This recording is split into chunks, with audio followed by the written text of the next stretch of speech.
Wow. Thank you for letting me know. I've been sitting here talking without my mic picking me up for an hour. No wonder I have.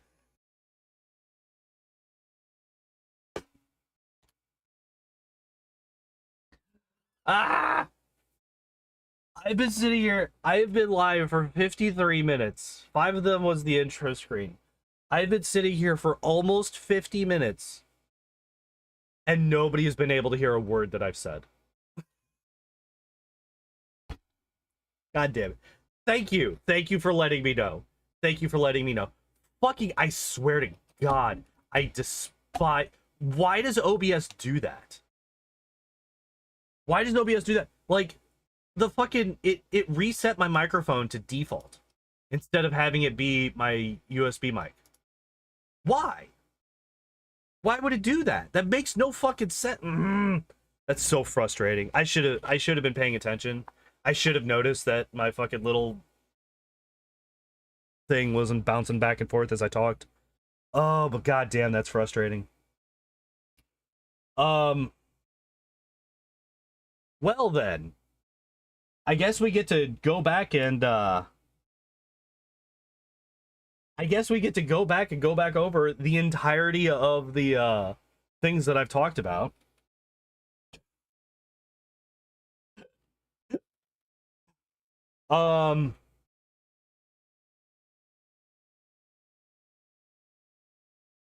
God damn. So, you know what? Fuck it. We're just going to talk about what I was just talking about, and then we'll go back. Because I was just talking about something that I find really, really interesting. And that is, what does the Force allow you to do? Right?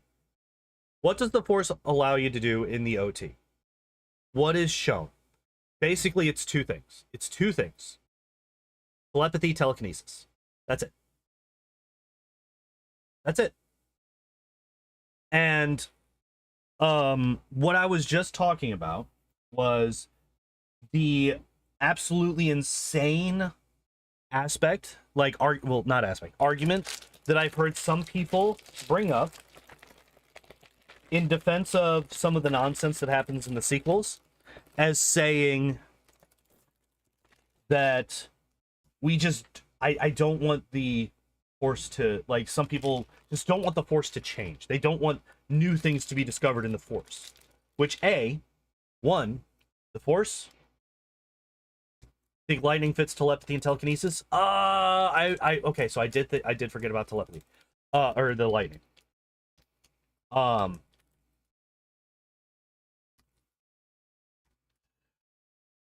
You could take some, like, fucking Marvel Comics logic to make it into, well,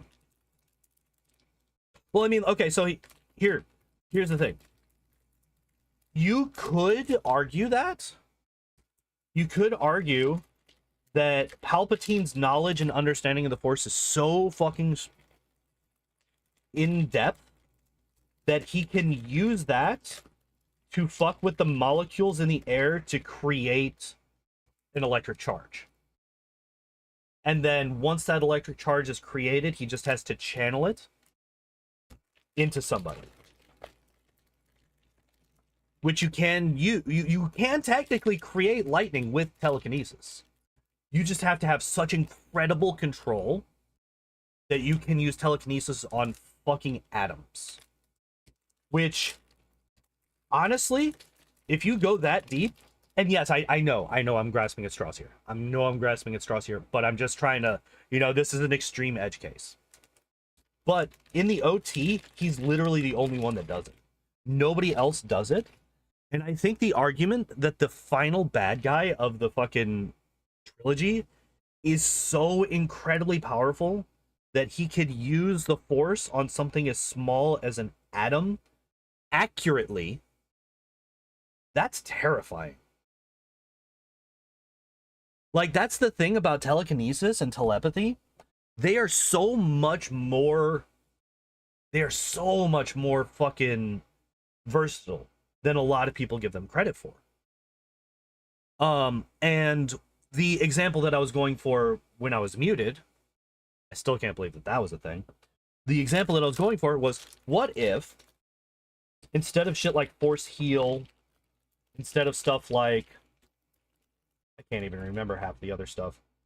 I think force heal is like the main issue. Um, Instead of something like force heal, what if they added in illusion? What if they added in force illusions? Had the impression that you had to be on the dark side of the force to use force lightning. So I think that that's something that followed after the fact.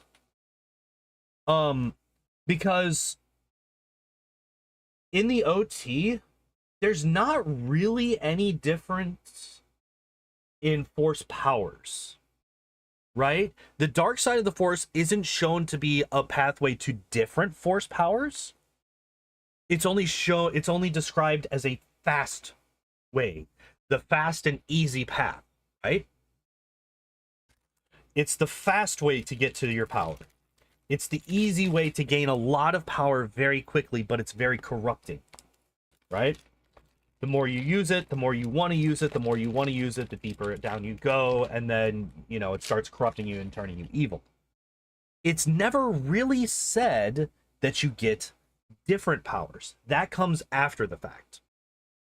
Now, once you start going into other, you know, aspects of Star Wars, force heal is just telekinesis as well. You're just moving atoms to fix a person. Yes, this is true. This is true. But you would have to, like, again, this isn't something, like, especially the way that it's portrayed in Mandalorian and the Rise of Skywalker. It's not something that you could just accidentally do. And it's definitely not something that a baby can do. Right? If you are, like, this is something that would require basically a doctorate. Right? Like, this is something that you would have to go to school to do. How are you supposed to do this? Okay, I can.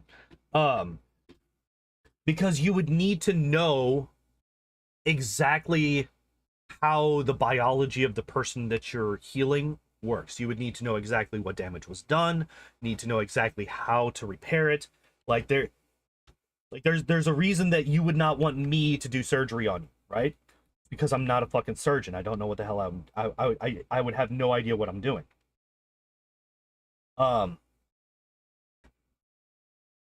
So, like, I would not want somebody like fucking Grogu or Rey to come up to me and be like, I can heal you. I'm like, no, you fucking can't. Get away. You're gonna make it worse. But, like, I would be perfectly fine with heal. Like, I'm actually okay with force heal being a power. But run as fast as you can, exactly. I would be perfectly fine with it being a power, but it would need to take years of study.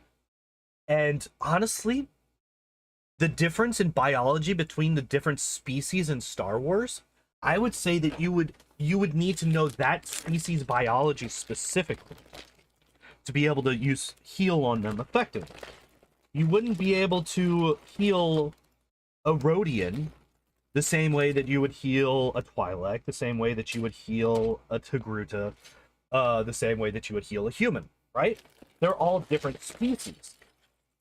Hearts might be in a different place. Stomachs might be in a different place. For example, and this is a hilarious example to me, some people defended the Kenobi show. The fact that the Grand Inquisitor survived being stabbed in the fucking chest by a lightsaber, or stabbed in the torso with a lightsaber. One of the defenses that I was shown at one point was, well, his species has 2 stomachs. Like, that's never fucking developed anywhere that, you know, the vast majority of people are ever going to see in this show.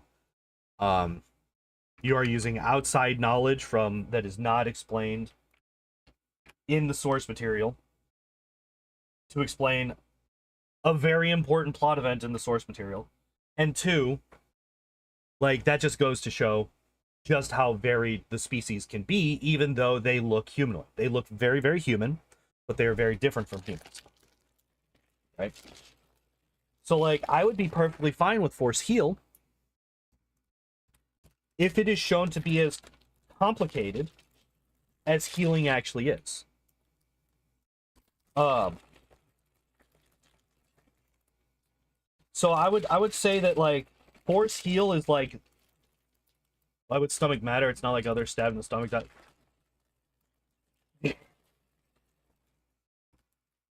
is another good point. See, like I always like my brain stops at that's a ridiculous argument. Like that's ridiculous. And then that's kind of where my brain stops. Um but yeah, no, it's also that is also a very good point. Why would him having a separate second stomach matter? He just got fucking stabbed through the torso. Um yeah, you're 100% correct. Yeah. That doesn't make any sense. Um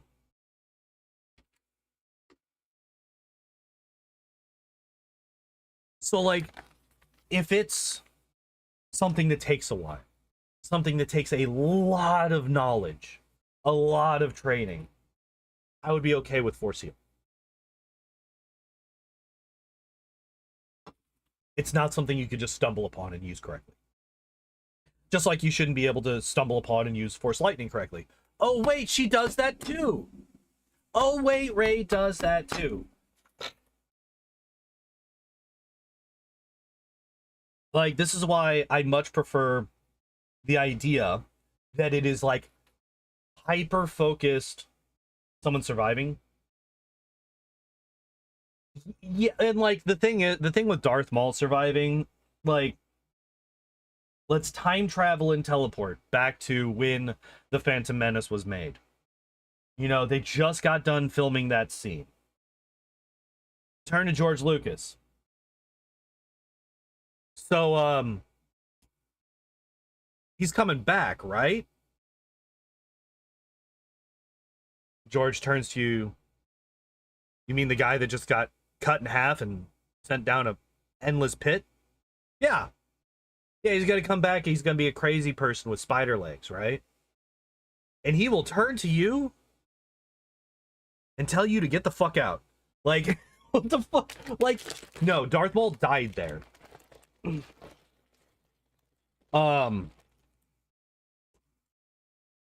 Sorry to anybody that likes Darth Maul. I mean, I love Darth Maul. I think he's a fucking cool ass character.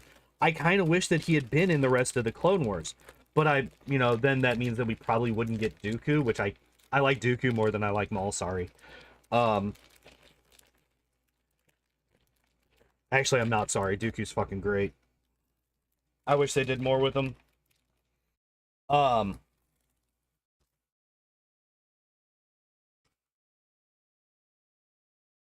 But like, yeah, he's a really cool fucking character. A really effective character, right? Uh, but it's hard. Like, it's fucking Christopher Lee, man. It's hard to compete with Christopher fucking Lee, man. He's really good. He's really good at what he does. He's a really good actor. And he knows his shit, man. Like, I will always remember when I heard about it was an interview or a behind the scenes. Qui-Gon was also really good. Like, there's a lot of really cool fucking characters in the prequels. That's why I say that I really like the prequels. Like, despite all of their problems, and I know that there's a lot, I know that there's problems with the prequels, trust me. But there's some good shit there too, man. There's some good shit in the prequels. Okay.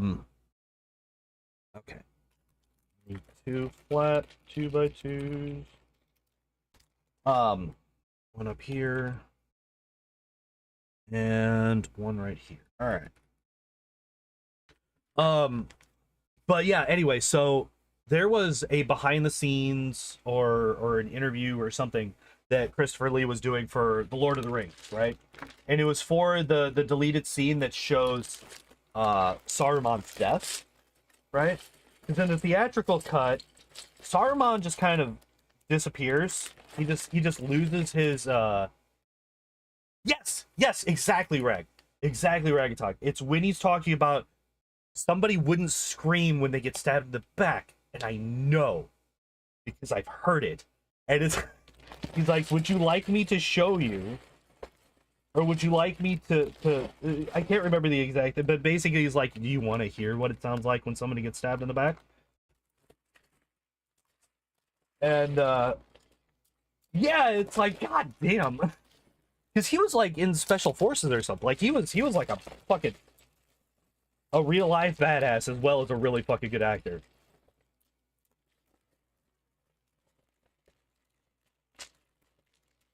I need to find more movies that have Christopher Lee in them and just watch them just because he's in them.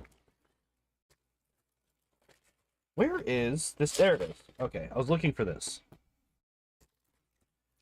Um, I'm glad. Like, I find it really funny that you fucking knew exactly what I was talking about, and I didn't even finish talking about it yet. Um, but yeah, that fucking behind the scenes was so fucking cool. Um, oh yeah, we were talking about force powers. I was like, how did we get here? But yeah, I think that, like, honestly, I kind of like the idea that there's no real difference between the powers that you get between the light and the dark side. Because even Force Lightning is not necessarily evil.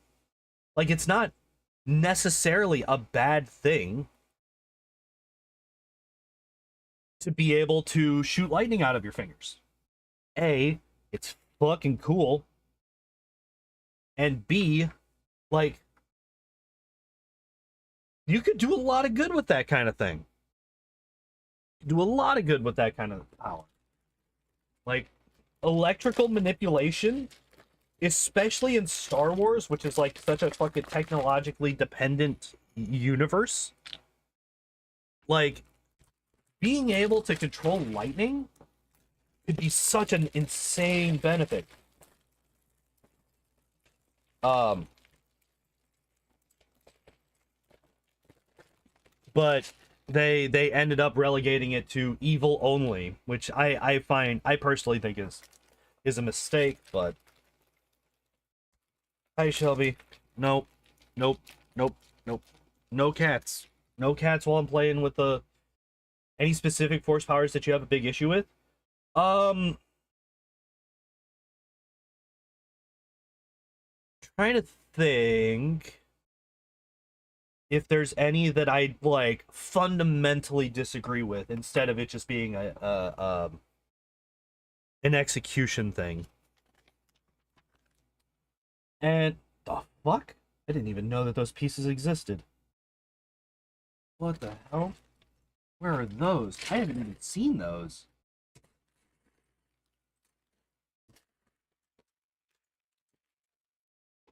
Okay, wait.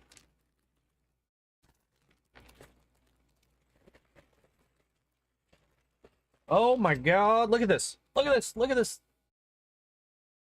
It's a super tall piece. I've never seen that before in my life when it comes to Lego. Um, I don't know if there's any that I can think of off the top of my head that I have a strict problem with them existing. Any that I could think, and like the biggest one is Force Heal, right? Because if Force Heal is a thing in universe, you have to go back and think, well, why the fuck didn't Obi-Wan use it with Qui-Gon? Like that's the immediate one, right? Why didn't Obi-Wan Kenobi heal Qui-Gon if Force Heal is a thing? And somebody could just do it. That don't make no sense. I have a feeling that that's not exactly how that would go. I don't know. That's just my thing. But that's an execution issue, not an existence issue. If Force Heal, like, some... Oh, fuck, it's stickers time. No, I don't wanna... I don't want to do stickers. Guys, I'm really bad at stickers. There's never been a time where I've been able to get a sticker on straight. But apparently it's time. Apparently it's time for stickers. Um,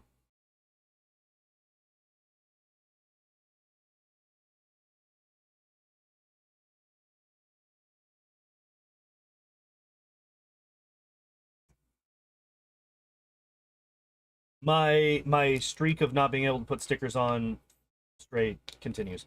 It's close, but yeah, it's almost like that's the thing. Um, I am a big believer in the idea that ideas, you could basically make any kind of idea work. And like, especially since, you know, like I said, force in the OT is basically telepathy and telekinesis. At its most fundamental level, telepathy and telekinesis. The thing is, telepathy and telekinesis are it's such a, like I said, it's such a versatile fucking thing, so much more so than most people think. There's so much more shit you could do with just those two powers than most people think. Like I said, telepathy, subset of telepathy could be illusion. We already have enchantment, because they literally mind control people.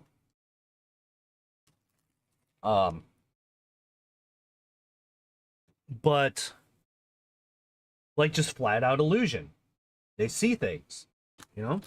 Happens to Luke in like you could argue that it happens to Luke in Empire Strikes Back in the cave. Could argue that that's an illusion. And that I feel like that is a very a very valid interpretation of that scene, because obviously Vader Luke isn't real. He's not a real creature. So there has to be some fucking weirdness going on there. If that's just an illusion, a lot of sense, right? So like one of the easiest like expansions upon telepathy is illusion. When you got telekinesis accurate enough to make the thing, illusion would be easier. Creating an illusion of a thing would be so much easier than creating the thing itself.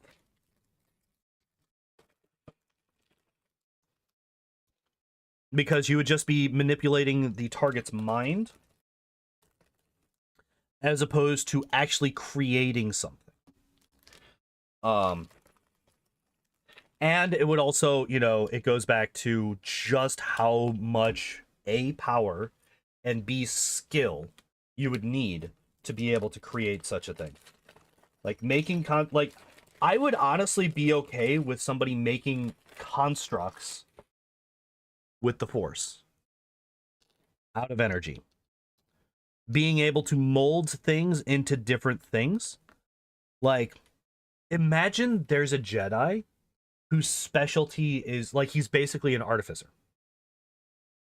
Like, his specialty, what he is good at, is I make good shit. Right? Imagine that's just somebody that's in the Jedi Temple. They don't even make a big deal out of it. You know, he's just in the background, and he's just, you know, you just see him in the background taking trash of some kind, of making it into a droid or something. Well, yeah, but like, you would have to create it, you would then have to animate it, you would then have to like there's a whole lot going on there. And all of it is complicated.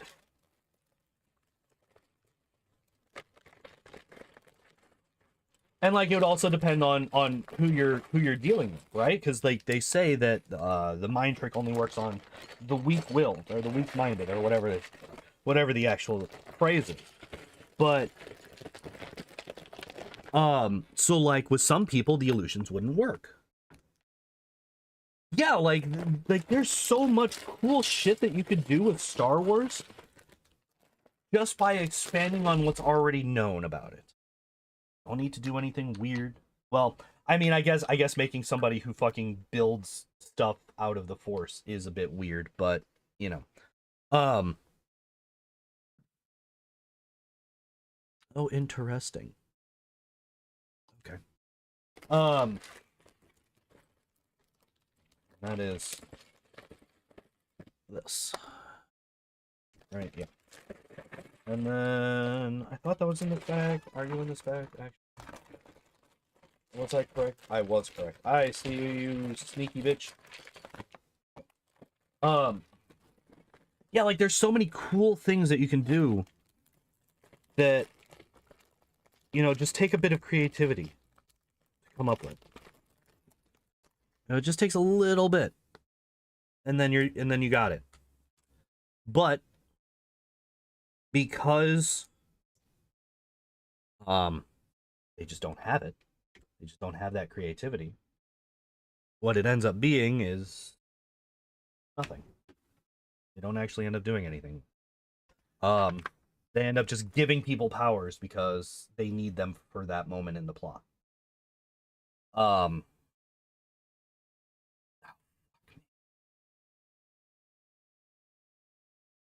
It's gonna be my least favorite part of this fucking build is these stupid stickers.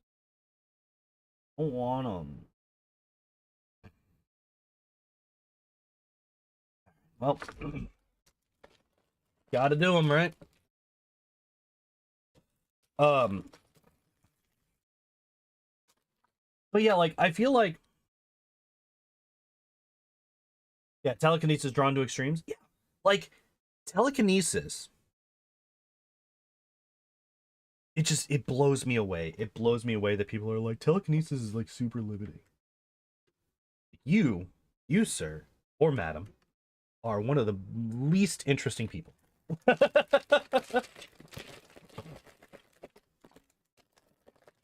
You are a very uninteresting person.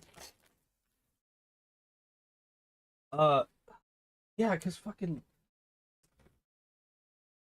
imagine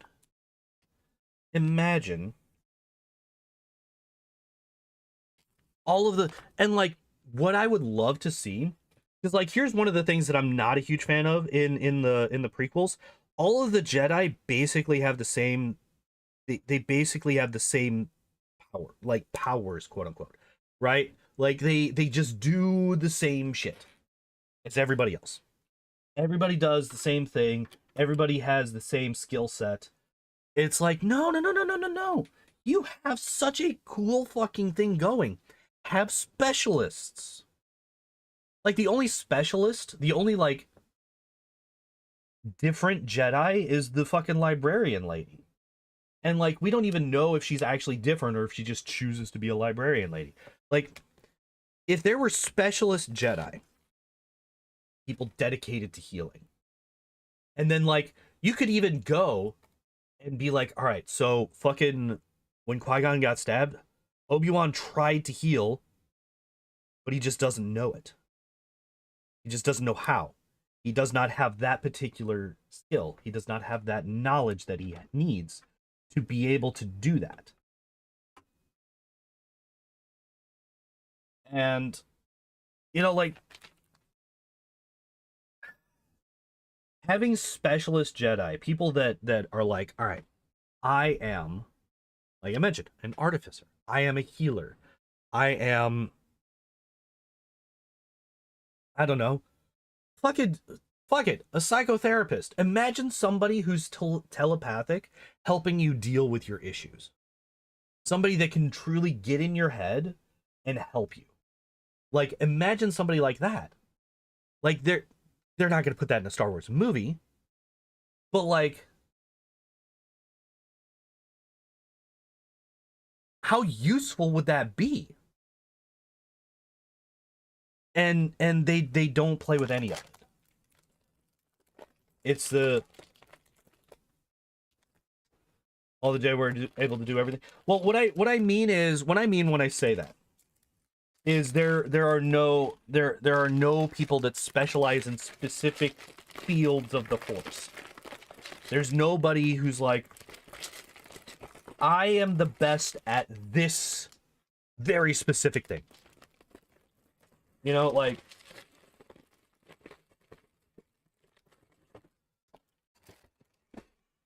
the fucking I am an oncologist, but the Force.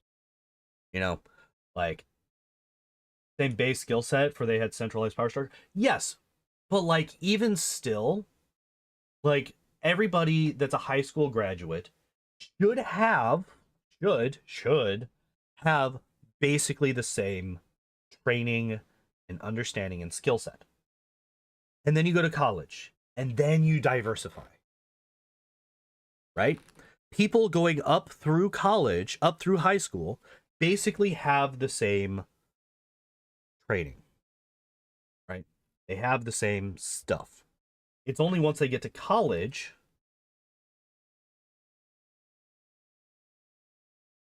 I think I have these. Yes, I do. I have these. Um,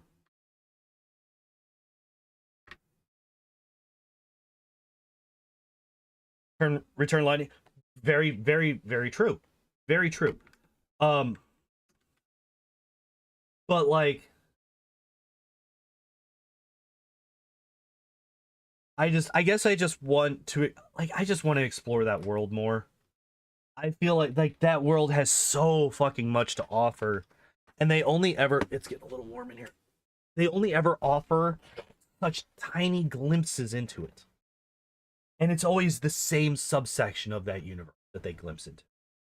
That same tiny little story. Which granted, it's like Schrodinger's story. It's both tiny and also fucking incredibly vast and important, right? It's the same fucking characters over and over and over again. They show up everywhere. Which was like one of the things that like a lot of people, I grabbed two of these, I didn't need two of these. A lot of people were like really, like a lot of people that I know were really excited for the Mandalorian show. They're like, oh shit, this is gonna have nothing to do with Jedi. It's gonna be a fucking Mandalorian, a bounty hunter, just a bounty hunter going through the galaxy hunting. Go to that. And then it's fucking the Baby Yoda show. Ugh,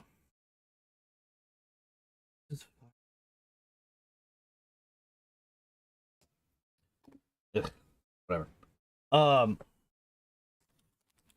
but like, I don't know.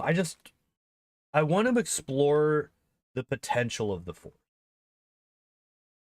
There becomes a lot more specialization. Yeah, but like the problem with the games is a lot of those are not canon anymore. If we're talking about things that are canon to the current Star Wars, there's what? Jedi Survivor, Jedi Outcast, all of the movies, the Clone Wars show, Rebels, the other one that nobody cares about, and all the Disney Plus live action shows, right? Like that's what we have in Disney canon. If I'm forgetting something, let me know. But I believe that's everything that we got. And that is really unfortunate. Because there, like you said, there is a lot in the games.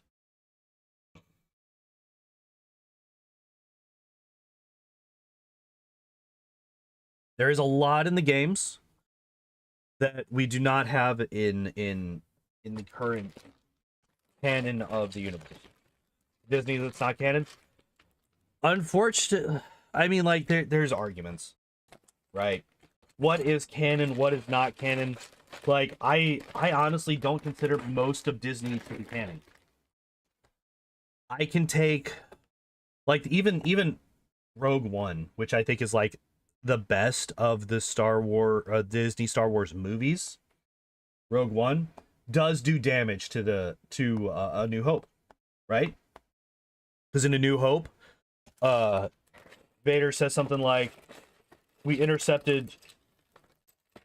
Like we know that the transmission, that the plans were beamed to this ship or something like that. I can't remember exactly the wording, but basically in Rogue One, he fucking sees the plans go onto that ship, right? In A New Hope, the way that he's talking about it is, we believe that they are here. And we're here to find them. We're here to find out.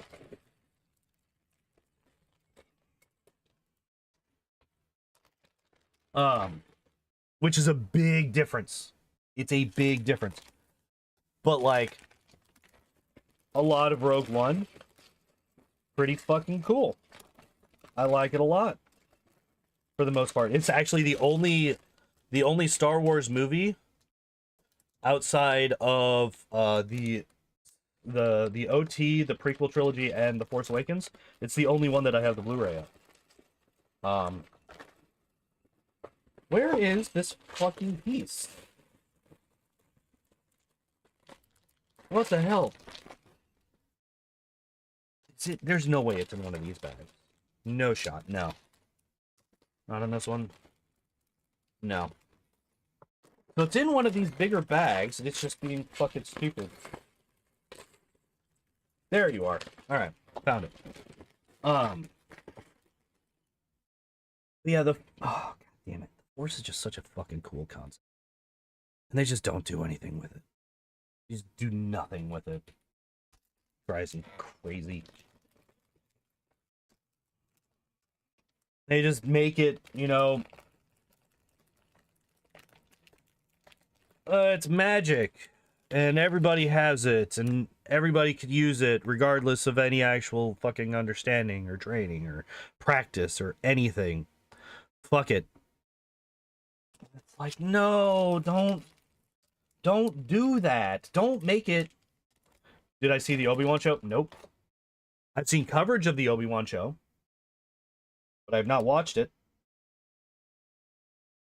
And I'm glad I didn't, because I have too much fucking respect for that character to believe that he did any of that shit.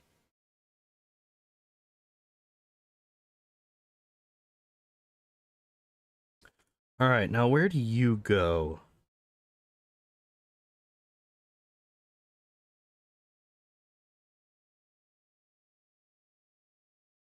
Wait, what the hell? Oh, okay. I see.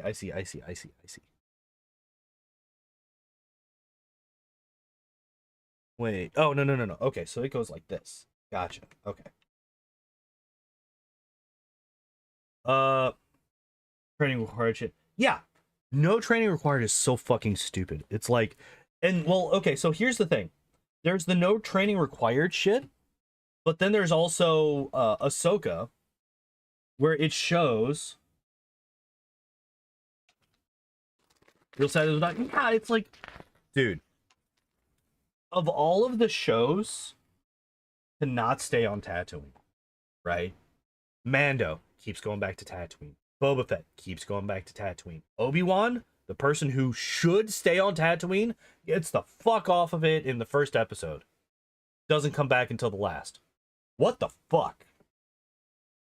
Obi-Wan should have been a quiet, contemplative story about him trying to deal with the shit that he went through and trying to prepare himself for what he needs to do in the future. That's what that show should have been about. Not fucking Leia getting kidnapped, Bail Organa being a moron, and immediately and directly contacting a Jedi, which could get him and his family killed. It's so dumb. I'm sorry. I get it. He's a friend of yours. You know what you should do? As a senator of the Galactic Senate? I don't know. Maybe go to the Senate. Maybe talk to them. My fucking kid was kidnapped. I don't know. Hire some fucking bounty hunters. You got money. You're a king of a fucking planet or whatever the hell. Not like you're broke. Hire some bounty hunters. Have them go after your kid. Hell, the group was found by the Inquisitors, and the Inquisitors would have returned the kid to him. Because Reva stepped out of fucking line. The entire show ends if Bail Organa isn't an idiot and just doesn't contact Kenobi. The show ends. And there's no drama. Because she just goes back to her parents.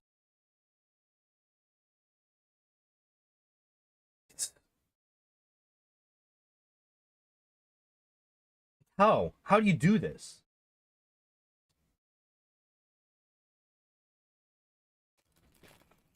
How do you make a show like that? Like, that's the entire premise of the show, and it's just demolished. If somebody who is shown to be, you know, a fairly intelligent person does the intelligent thing. Like,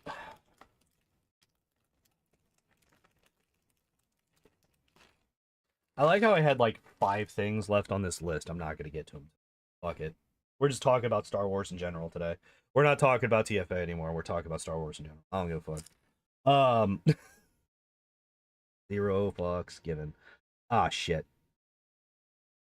This is backwards. Flip this.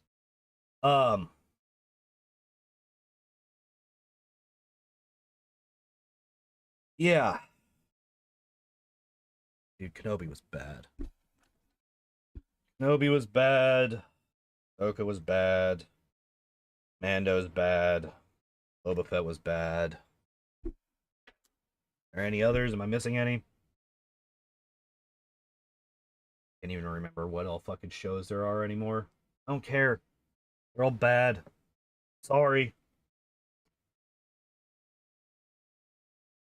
And like that's the thing that gets so many people and irritates so many people is that they have Ewan McGregor and Hayden Christensen who are invested in this. They want to do this stuff and they keep wasting. They had Liam fucking Neeson. They had Liam Neeson back as Qui-Gon for Obi-Wan Kenobi. You know what they did with him? Hey kid, we got work to do in the last fucking 3 seconds of the fucking series. Eat my ass. Talk about wasting fucking incredible potential. The first thing that Qui-Gon does as a Force Ghost when he's reintroduced to the canon is nothing. Like, no, don't waste these fucking actors, man. Like, please, for the love of God, just don't waste them. Nah. Nah, that's exactly what we're gonna do. No, don't fucking... Like, why do the people that are making Star Wars hate Star Wars so much? I don't understand. Like, if you hate the franchise so much, don't just let it die. And like, I'm not saying that Ewan McGregor hates Star Wars. I'm saying that the people that are in charge hate Star Wars. Because they have to. Nothing else makes any sense. The only thing that makes sense for all of the things that they have done to this franchise is that they despise Star Wars and they want it to die.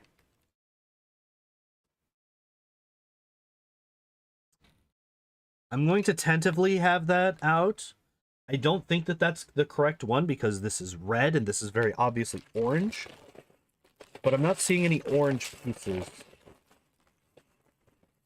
that are like that. The only orange pieces that I'm seeing are like this. I'm going to take a look at a couple of the other bags, but I'm just not seeing any orange pieces. I do see another piece that I need, though. I know that we need this one.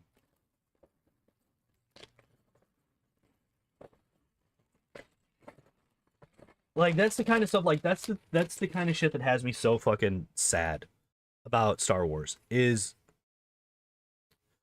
they just don't seem to give a fuck. They're just like, yeah, whatever. And, like, there's so many passionate creators that love that franchise so much. Oh, yeah, the thing that I always think of is it's him in his car, I think. And he's talking about the toxic fan base. Now, here, let me actually see if I can't pull up the actual clip. It would be on YouTube for sure. Ewan McGregor toxic. Okay. Okay, so and Star Wars. Obi-Wan Kenobi. all right, let's fucking stupid. All right. Let's do this. I'm going to swap this around. and we're just gonna let this play for a minute. It's a minute and 9 seconds. A minute and 9 seconds. Kenobi, the most watched Disney Plus original series premiere of all time. And for that, I would say a big thank you.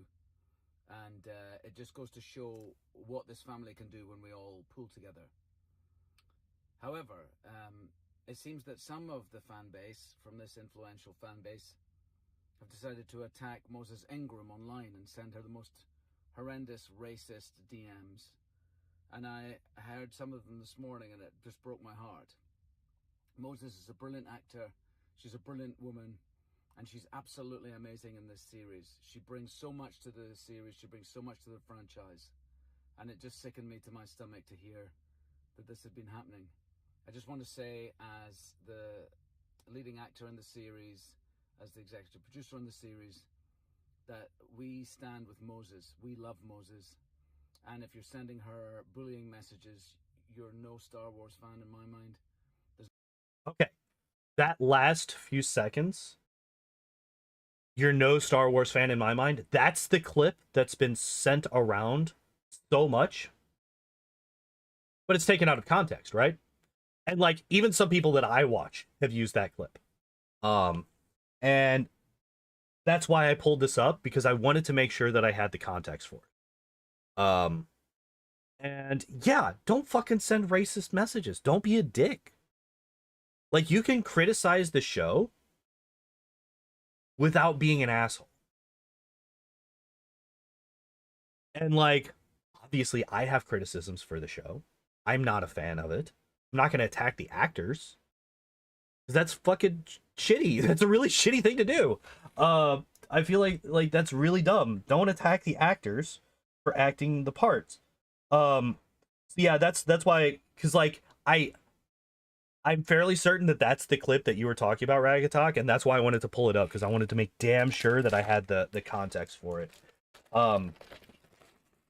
Because yeah, like my immediate reaction, like, I'll be honest, my immediate reaction when you said that, it was like, yeah, he has said some dumb shit, and then I was like, wait, I'm not sure what the context is.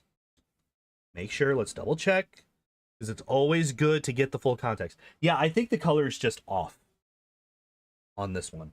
I think that it's supposed to be orange, but I got red for whatever reason. Here, let me go back through. Let me just see if there's any red ones later on, or if the color is just off for some reason.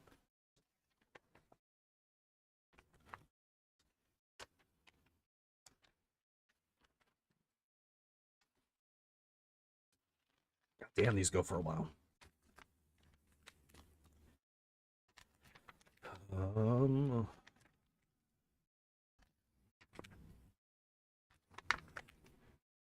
Yeah, no, okay. So the color just looks a little off. It is supposed to be the red ones.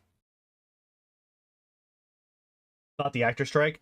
A lot of actors said some dumb shit about the actor strike. I haven't heard anything about him saying anything about it. I'm not gonna go I'm not gonna really go into that, because I don't know anything about it. But I say, after I say, yeah, a lot of people, well, I mean, a lot of people on both sides have said dumb shit, right? Like, it doesn't matter which side you're on the actor strike. People on both sides have said some dumb shit. People on both sides of everything say dumb shit. Like, that's just a fact of life. All right, so that piece is not in that bag, so that means it has to be in this bag, because it's the longest. There it is, found it.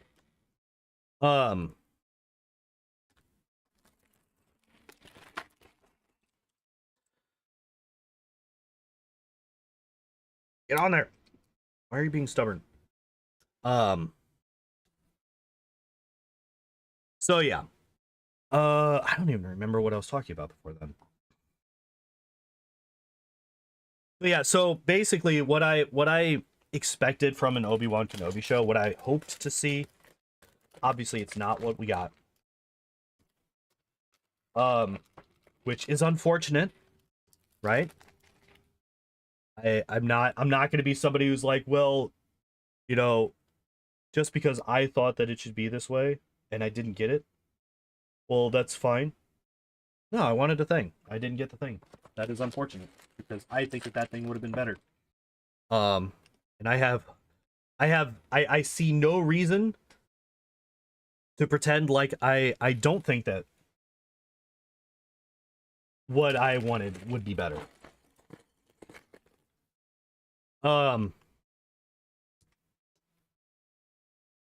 I believe that it would have been. Anyway, yeah, like I really, I would have been so much happier. And like, who knows? Maybe it cost them like $50 million to get Liam Neeson to come in and say one line. I don't know. Maybe that's why they didn't do more with him. Maybe he cost just a bajillion dollars. But then why get him? Like, if you can't afford him, why get him? Why tease him and then never bring him in except for the very, very end, and it's just a cameo that doesn't mean anything? Like that's the issue that I have mainly. Ryu 1x4. 1x4 is in here. But yeah, like I really wish that, because like I think, well, so what I think happened, I think Andor scared a lot of them off. So Andor did not do very well. It is a much slower show than most of Star Wars TV shows, you know? It's a slower burn. Even I did not make it through the first time I tried to watch it. Despite the fact that I am now a big fan of it. But I think what it did is it scared them off of trying to do slower shows. Trying to keep shows a bit slower. No way they can't pay him even if he is expensive. This is true. This is true. They could if they wanted to. And like, I'm not even gonna pretend like I know anything about the fucking budgets at Star Wars. Not going there. But like, how expensive he is like one of the only things that I can think of to make him such a small part of this particular show. Because I don't see any other reason. Andor was at the Boba Fett one? No.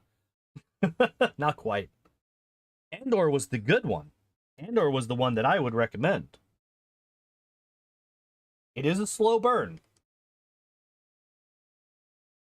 I will not deny that. It is definitely a slow burn. But the payoffs are worth it.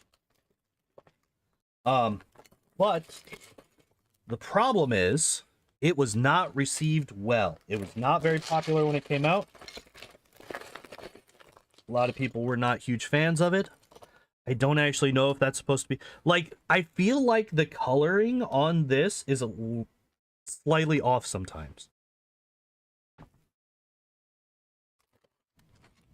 I'm gonna look to see if there's a darker, like, box ring piece, but I don't think there is. And I think that the coloring on this page is just darker than it should be.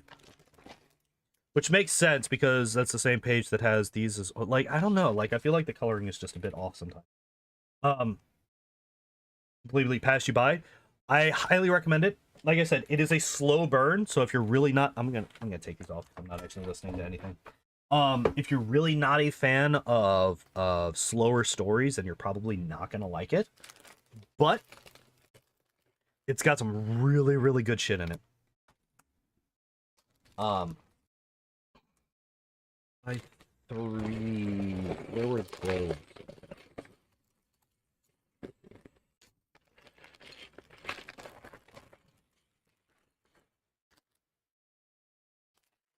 It was one of the, like, so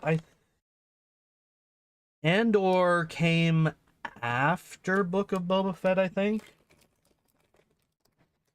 Here, let me look it up.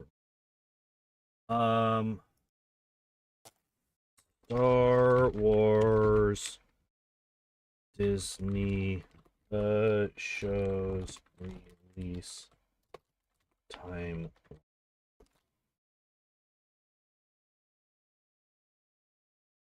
Ah, okay. So Mandalorian, Resistance was the other cartoon that nobody cared about. That's what it was. So Mando, Book of Boba Fett, Obi-Wan, and then Andor.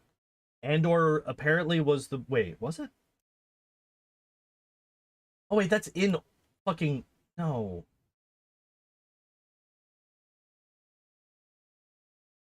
All right. I've heard Tales of the Jedi is actually pretty good, but I haven't seen anything of it, so I can't. Um, Here we go.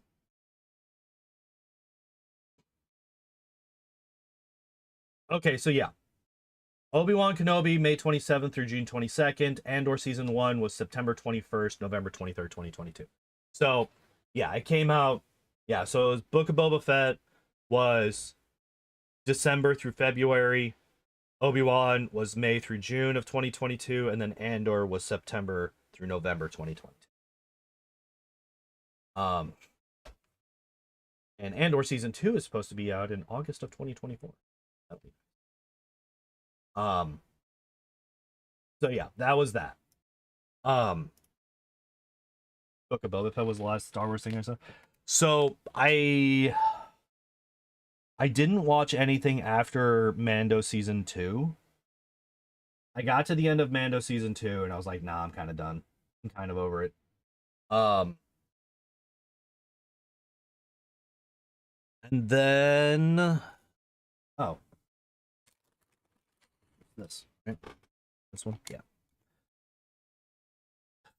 And then yeah, I slept on Andor for a while, and then I kept seeing Andor's really good, Andor's really good, Andor's really good. I'm like, all right, I'll fucking give it a shot. And then I watched it, didn't get past episode 3. And then I continued hearing that it was really good. Is it? It was like really, it was kind of boring when I was watching it, which is why a lot of people didn't watch it all. Because it is a very slow show to start. And then I started seeing clips online of the later payoffs. I was like, oh, good. Oh, that's also really good.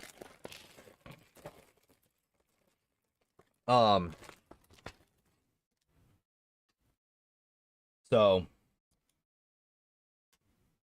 yeah, it is a slow show,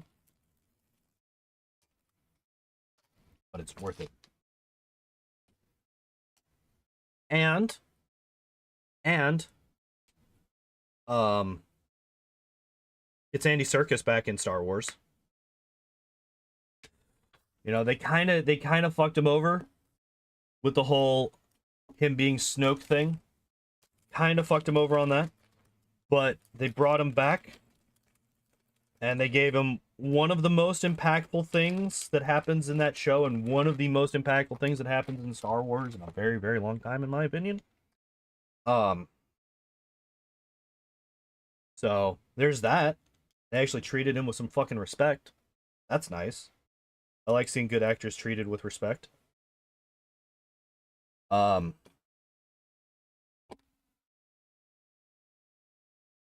did it... Okay, that's weird.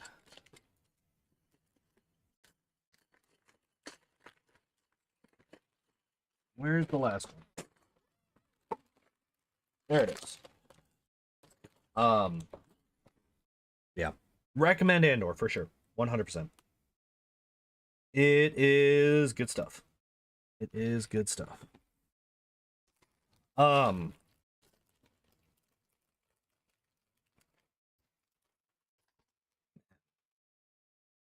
Okay, so we put this on here. You know what? You know what's not good stuff though? TFA. Let's see if I can't actually finish this today. Let's see if I can't actually finish the TFA critique today. Huh? We got like 10 points left. So I am going to have to go back a bit because, as I mentioned, the first hour of the fucking stream was muted. So we're going to go back. And so the last thing that I remember talking about last week was Finn very fortunately avoiding being bisected when he gets slashed in the back with a fucking lightsaber.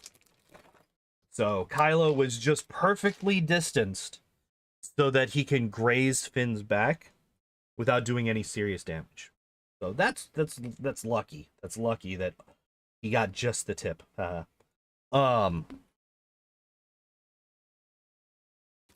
So yeah, so Finn's down.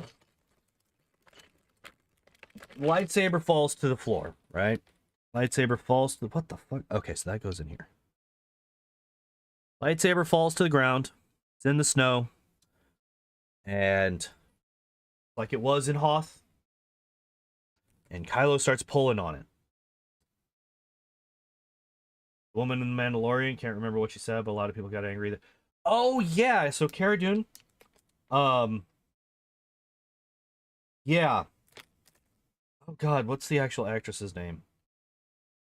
It's really strange because usually I can remember her actress name and I can't remember her character name, but now all I can think of is Cara Dune. Yeah, she said some things that the showrunners didn't agree with politically. They weren't actually bad. They just didn't agree. I don't remember exactly what she said. I just remember that it wasn't like a bad thing, like a terrible, horrible, horrific, like I eat babies type thing. No, she just said something that they didn't agree with politically, so they fired her.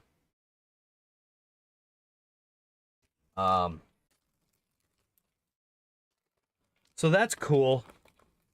That's cool that they thought that that's a good idea and a good thing to do to somebody.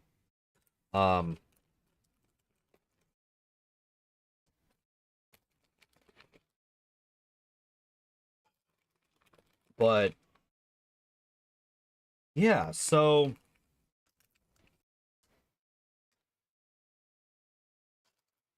things in the dirt, right?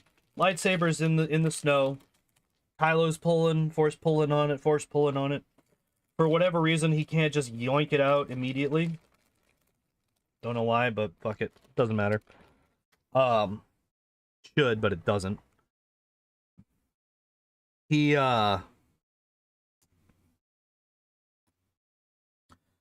it starts flying at him, and it flies right past him. Oh my god, it's Rey. She's the one that got the thing. I can't believe it. She's so cool. She's so good at the Force that she's never used before in her life. Except for that one time that she used it to fucking mind trick somebody without having any idea what a mind trick is, but this is fine. So, oh my god, she did the thing. And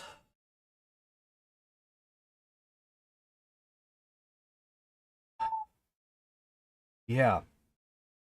So Rey overpowers Kylo Ren in using the Force again, which technically she has already been shown to be able to do. But this goes back to what we were talking about earlier. In training should be a thing. You should not just be so fucking good at something that you could beat somebody who's been training for most of his life to be good at that thing. And somebody who has been shown to be good at that thing and very powerful at that thing, doing things that we have never seen anybody else do with that thing.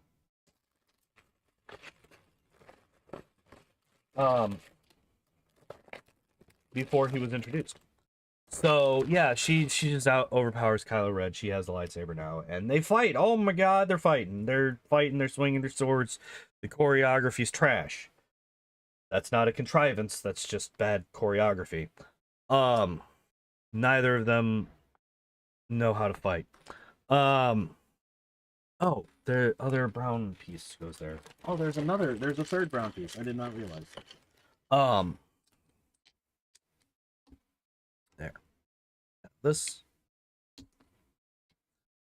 This. And there we go. Oh, and then the final brown piece.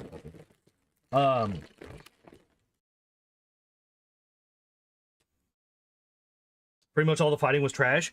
I don't like. They just didn't care enough. Like, that's basically what it is. So there's a line in one of the behind the scenes. like movies, shows, fucking extra credits, whatever. Of the person who was supposed to be teaching Rey how to fight, and I think this was in The Rise of Skywalker or TLJ, I can't remember. But basically, he ended up saying, it was basically, oh man, Daisy Ridley's so good, I can't believe that she was as good as she was at the thing. I thought we were gonna have to be training for like 3 weeks, and she got it in an hour. So apparently, what they did is what they wanted them to do. Like, it's not just that they, gave up and it was like, oh, fuck it, I guess that's as good as we're gonna get. No, apparently the fights that they got were what they fucking wanted. It's just, I guess they had, like, the expectation of nothing, and because what they got was slightly more than nothing, that was good enough. I don't know, like, fucking the sequel. Nobody says that the sequel trilogy choreography is good. I don't think that there's a single human being on the planet that argues that.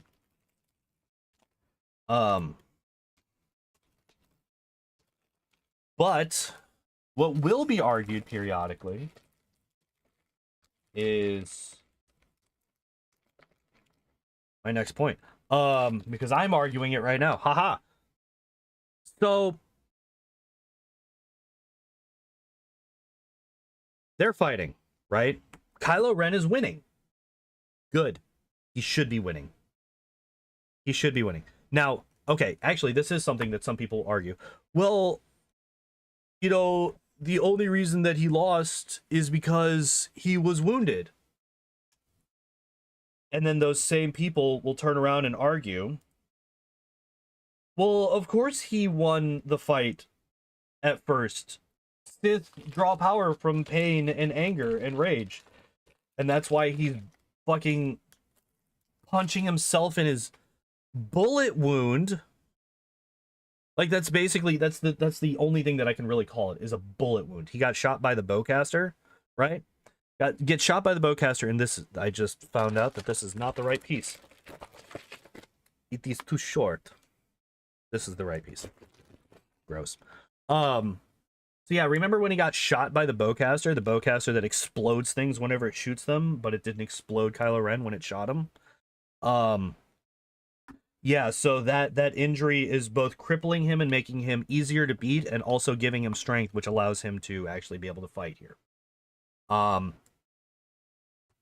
I feel like I shouldn't have to go into too much detail as to why those are contradictory statements, and they don't make any fucking sense. But that's neither here nor there, because it doesn't matter, because he loses anyway. He loses anyway. But he only loses anyway after a very, very interesting scene happens. And this scene that happens is one that even back when I first watched this movie, which I've mentioned before on these streams, when I first watched this movie, I was like, yeah, this is good. Even then, I was like, but wait, but why is this the thing that happened?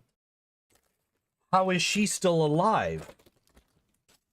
And the reason I was asking myself these questions is because, for whatever reason,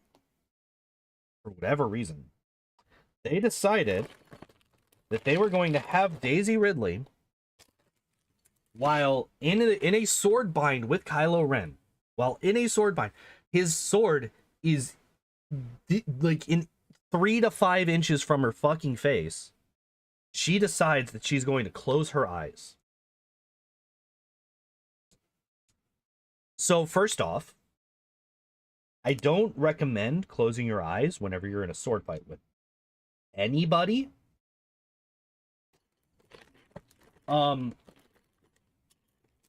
Especially not with a fucking psychopath like Kylo Ren. Going to usually end up with you with you being a slightly dismembered corpse, right? Usually how that's going to end up. Usually you're going to end up somewhat dead at that point. Now, you might be remembering this scene. And you'll be like, well, she only had her eyes closed for for a second or two, right? Incorrect. I put a timer up because I wanted to know exactly how long she had her eyes closed. All right? So I put a timer up. I timed it. She has her fucking eyes closed for 16 seconds. 16 seconds. Now, I did this when I was muted earlier. I'm going to do it again right now. I'm going to go silent. I'm going to count down and I'm going to go silent. I'm going to go silent for 16 seconds. This is how long Kylo Ren has to cut her in half while she has her eyes closed and she's not looking at him. All right? Starting in 3, 2, 1.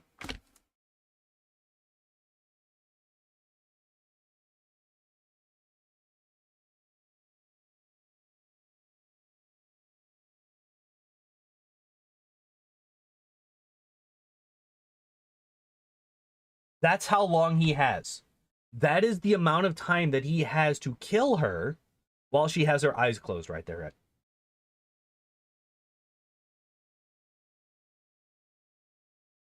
Now, could somebody please tell me how she stayed alive? How is she? How? How?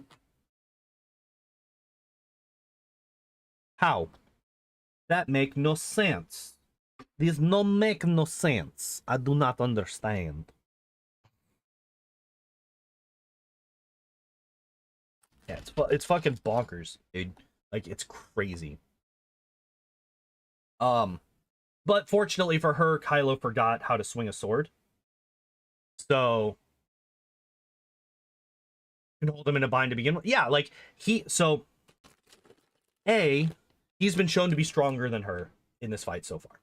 B, he should be stronger than her because he just has more physical mass.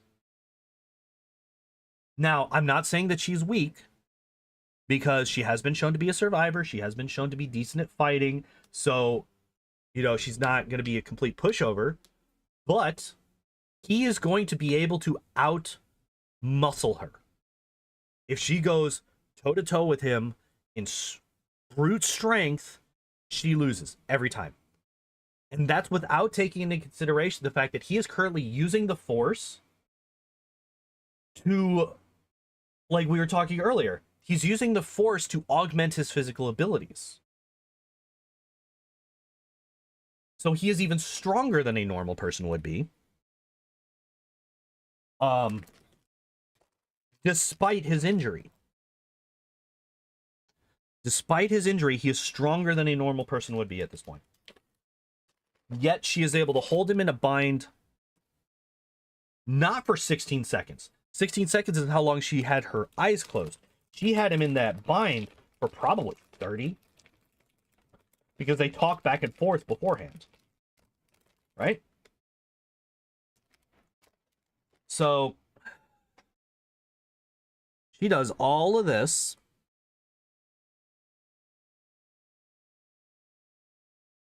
And then she overpowers him and beats him. Which is absolute trash. Absolute trash. However, it is very lucky for Kylo Ren that he still has a fucking head after she slashes him in the face. Because the same exact thing happened as what happened with Finn. She was at the perfect distance to be able to make contact with him without cutting any deeper than the fucking flesh. So we have 2 lightsaber flesh wounds. Technically 4. We have 4 lightsaber flesh wounds in this one scene. Because Finn tags Kylo on the shoulder. Kylo stabs into Finn with the little hilt, like the little cross guard that people bitched about when they saw the first trailer. Which I actually have no problem with that. I have no problem with the cross guard. There are ways to explain it. There are ways to make it make sense. And having a cross guard is good. It's actually like a really good idea to have a cross guard with lightsabers.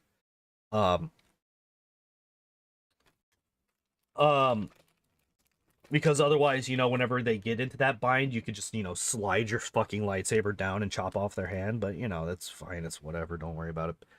So yeah, we got those two. And then we have Finn getting the flesh wound to his spine. And then we have Kylo getting the flesh wound to his face. Cross-guarded plasma, however. So you would need it to be of the same thing that the lightsaber blade is made out of, otherwise it wouldn't do anything. Look goofy, that's the only problem. Like, so I am of the opinion that pragmatism trumps aesthetics. At all times. I am very much somebody that will take a pragmatic approach. Like, there is shit in my house that has been sitting in the same place for months, if not a year or two. And it could be argued that it looks terrible where it is. And my response to that argument is, I don't need to move it. It works perfectly fine where it is. It doesn't block my pathing. Like, yeah, it might look like shit, but I'm the only one that lives here. And there's like 3 weeks in the year where people are comfortable in this house, so nobody ever comes over. So I don't need it to look pretty for anybody. Now I know that that's not most people. It hits the emitter, not the plasma, which will damage the emitter, but the plasma is still going through the emitter. Right? The plasma doesn't start at the exit, right? So it should still protect its hand.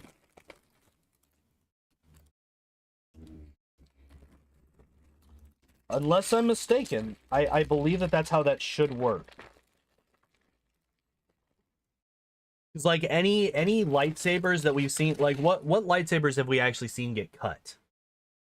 We've seen Darth Maul's get cut, but it was directly in the center of the hilt, which is arguably, well, that's what I'm talking about now. So if I can believe if somebody tells me that when Darth Maul's lightsaber got cut in half, it basically it was two lightsabers, and then there was the middle section didn't really have anything vital there.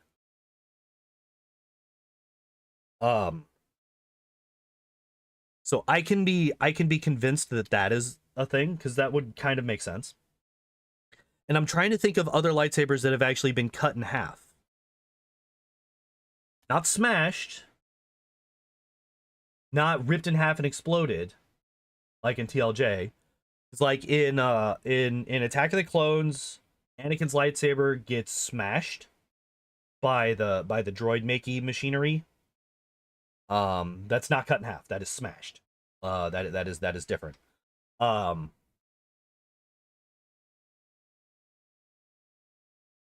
Like I said, Darth Maul's, I can believe that Darth Maul's is two lightsabers basically attached. And each hilt, because like the hilt that's left still works, right? And I'm not saying that it would work fine.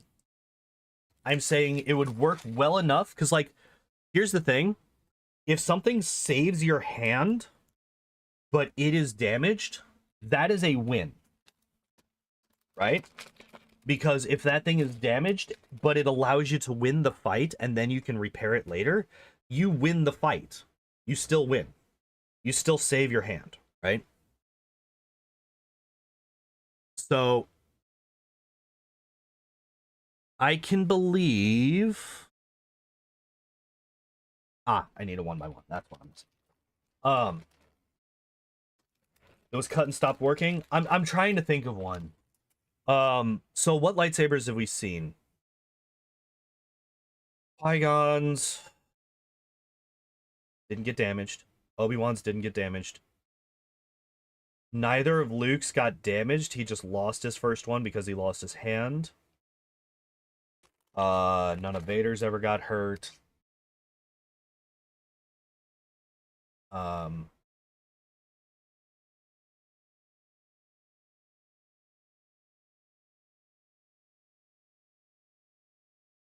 I believe the only one that was ever destroyed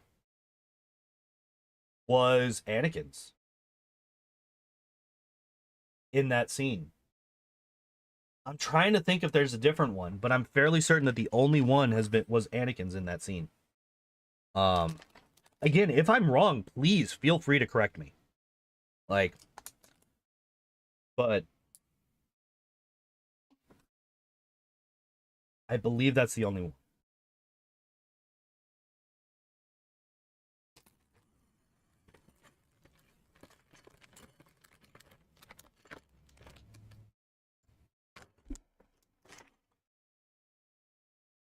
Um,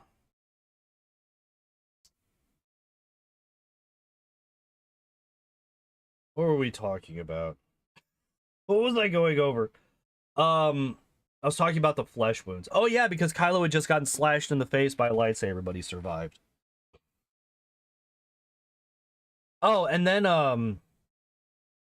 yeah, it's unfortunate that God himself intervenes in this fight and splits the earth between Kylo Ren and Rey so that she doesn't get the chance to finish the fight right there. Dude, if I didn't laugh at that point in the movie, I'm disappointed in myself because I should have. I definitely should have laughed at that point in the movie when I first watched it because holy fuck, did the like that is the writer just saying, I don't fucking know, I give up. I don't know how I save this man. I don't know. There's no actual reason for him to live past this point.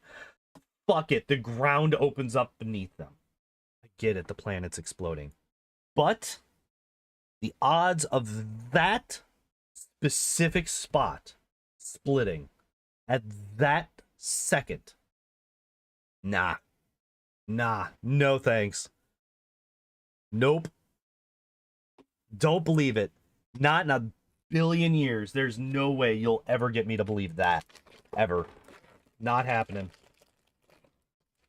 The fucking universe stepped in to save Kylo Ren's life.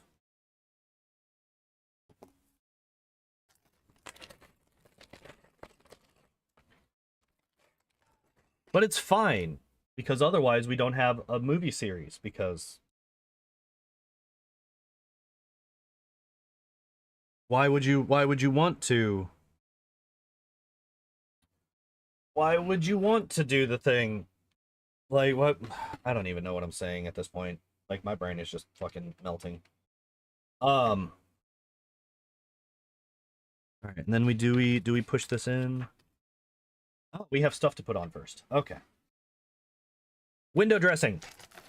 Um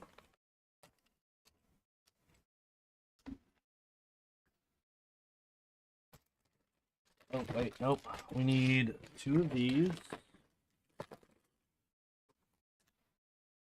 1 of these. 1 of these. And oh my god, we finally get to use 1 of these. He's been sitting here staring me in the face this whole time. That is the wrong one. I literally had a 50-50 chance to grab the right one, and I failed it. Why are we putting these on after we put this on to the main thing? Why? So yeah, the universe saves Kylo Ren's life. So nice. Very good for him.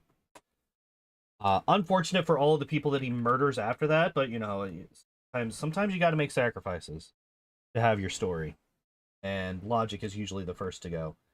Oh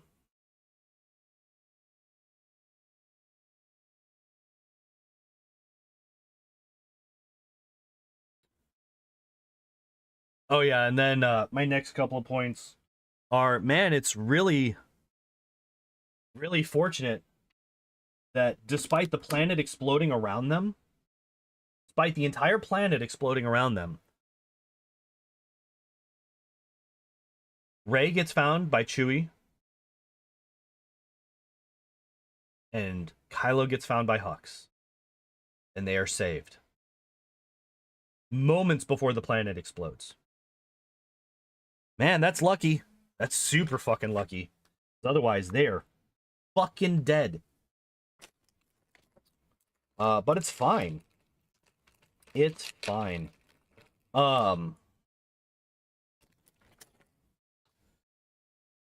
Yeah, fortunate the suddenly. Oh yeah, yeah. Here's a thing. So this whole thing, you know, it works by the sun eating, or the fucking Star Killer base eating a sun, right? Sun is a star.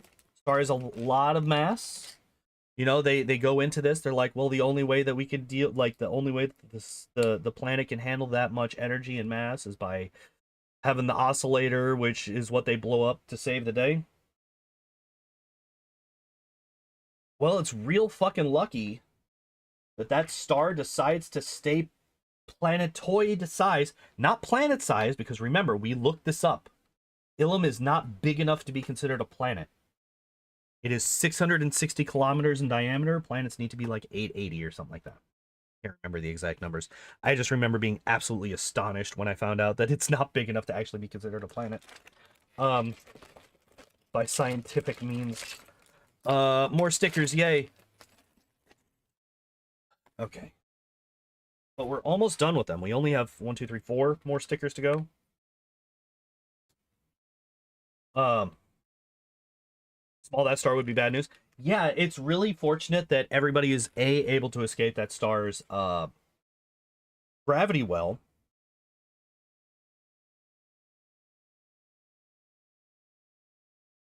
Which, by the way, here's something that I didn't even think about. Yeah, they have all that mass in that planet, and yet everybody is still standing on that planet like it's just a normal planet. Nobody is treating this as if it suddenly has the mass of a star. So that's really fortunate for them that they just kind of ignore physics and allow them to just stand on the star. The star, the planet with the star's mass inside of it. But that's fine, don't worry about it. Everything's fine, don't worry about it.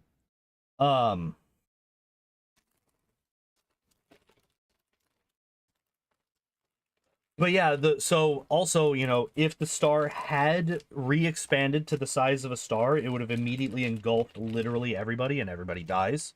So it's very fortunate for our heroes that it didn't. As I just mentioned, it's also very fortunate that it doesn't actually act like that planet has the mass of a star, because otherwise everybody would be smooshed to fucking death.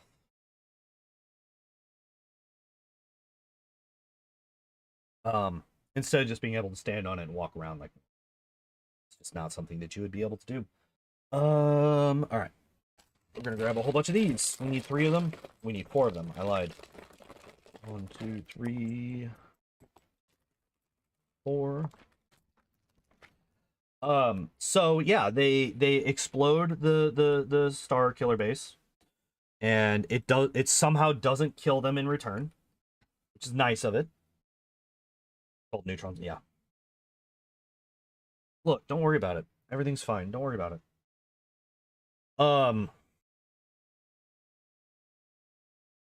So this is less of a contrivance. This is like one of the only times in my notes that I was mad enough that I put in something that is strictly character damaging. It's not technically, you know, it's not a lucky thing or an unlucky thing.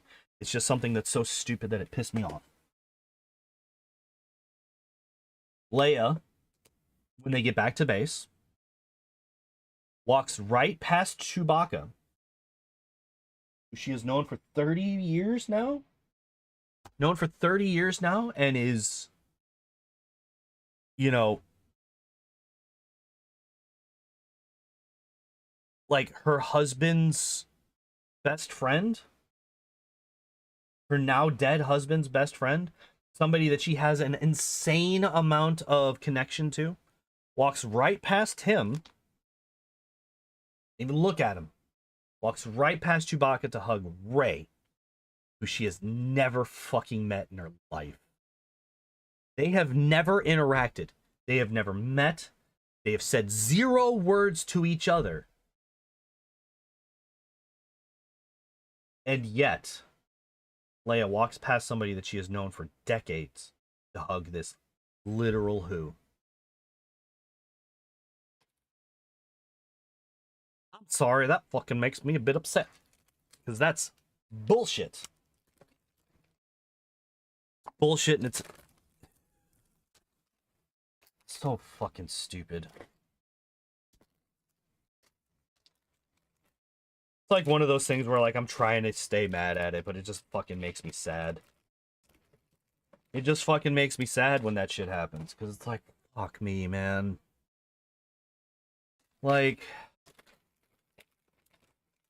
you had Star Wars, and that's what you decided to do. Do you not know the story?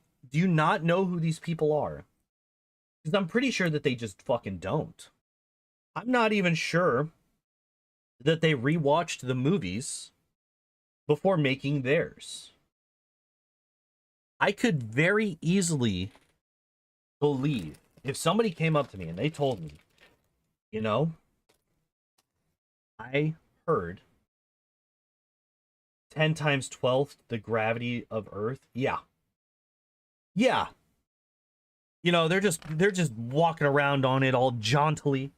They're just kind of chilling out on something, you know, that makes the fucking hyperbolic time chamber.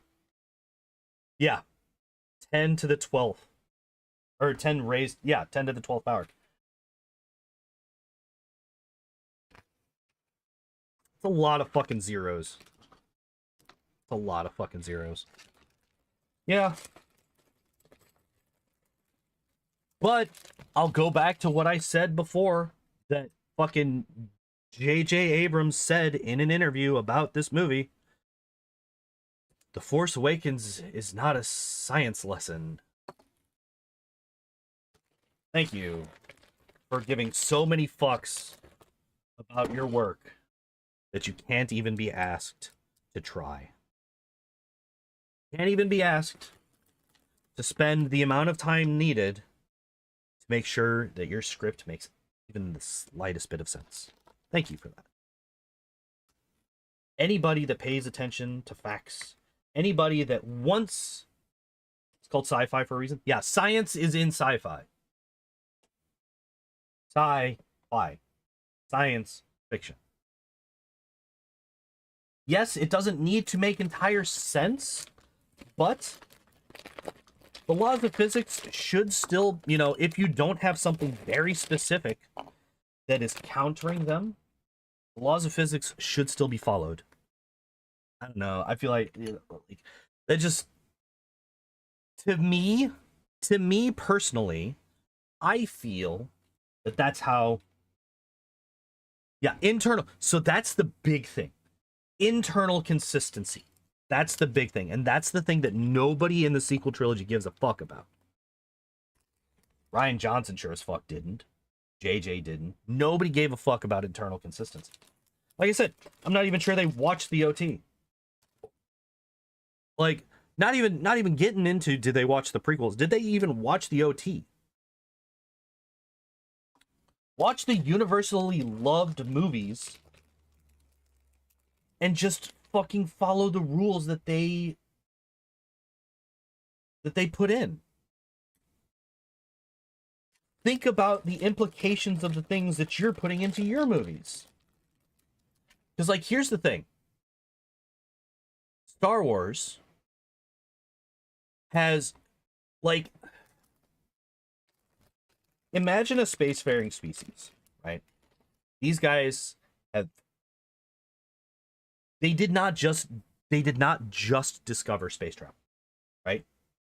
They have had space travel and hyperdrive and all this stuff for thousands of years. They have had these technologies for longer than the human race has had written language, or damn near. Like, well, okay, not written language. Like, I'm being slightly hyperbolic, but like the old Republic 5,000 years ago.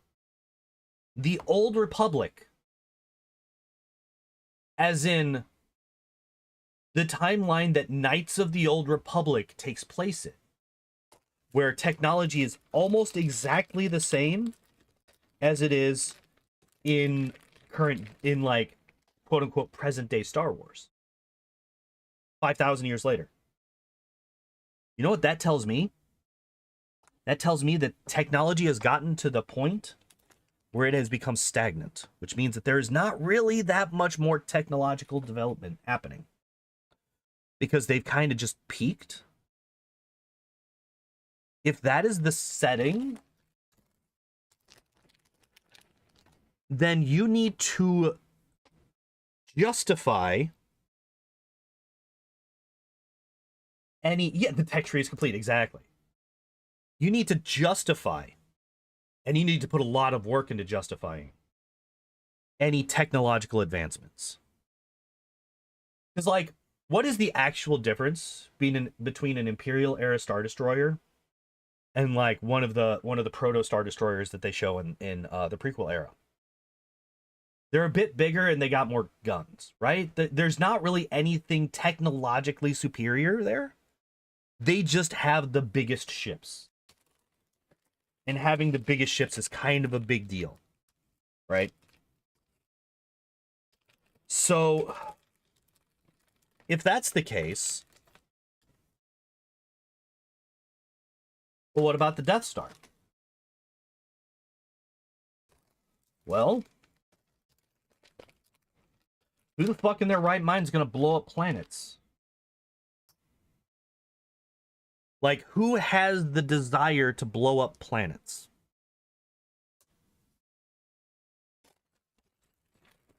And has the resources? It's like, that's another thing. They fucking, like, that's a lot of money. You know, building a moon-sized anything, that's a lot of fucking money. Who has the resources to do that?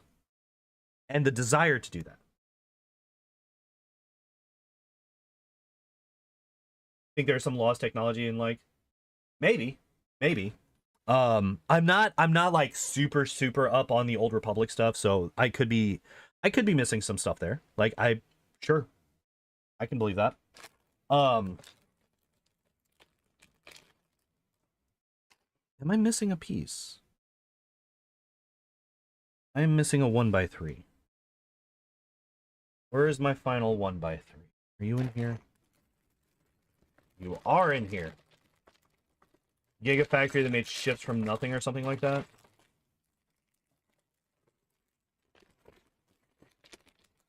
Oh, isn't that in, is that in the Old Republic? The MMO? I feel like I remember that being a thing in the MMO. I never played all the way through it, but I would get to like level 20 before I would quit, and I believe I remember that being a thing. KOTOR the RPG? Okay.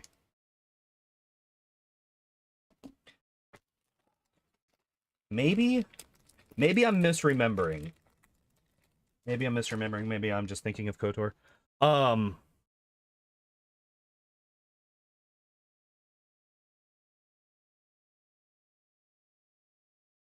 Yeah, I remember that being something. I don't remember any of the details for it.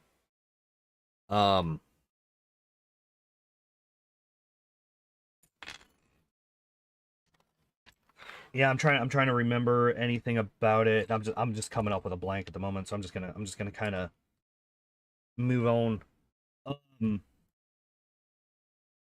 Yeah, it's basically what I'm saying is, if we're talking about all this stuff, right? We're talking about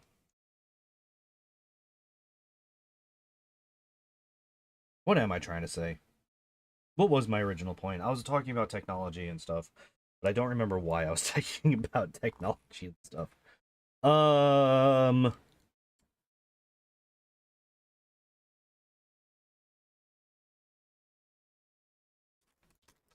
What was I saying?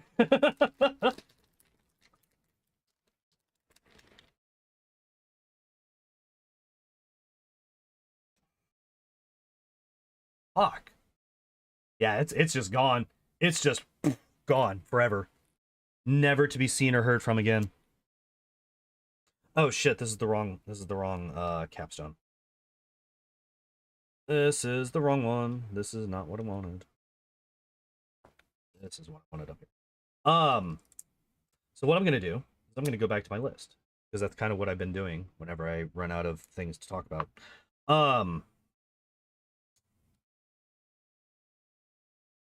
Tech being stagnant. Yeah, I'm trying to remember what point I was trying to make by talking about that. I remember like the tech being stagnant point. I can't remember what I was trying to say about it.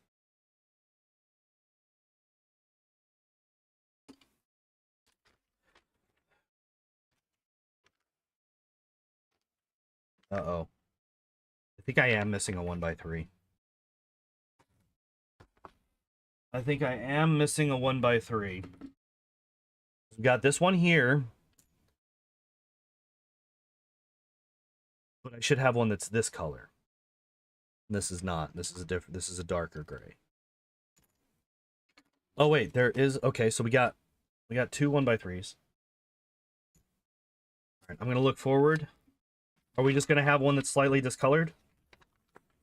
Because we got one here. No. Okay, sure.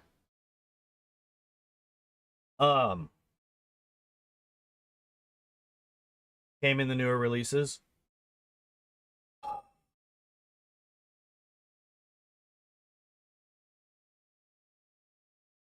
Yeah, and like right now I'm trying to think, was there any actual like new tech, quote unquote, in the new releases?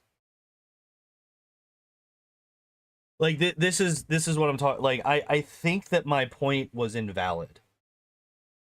I think what I was trying to say is not actually a valid point.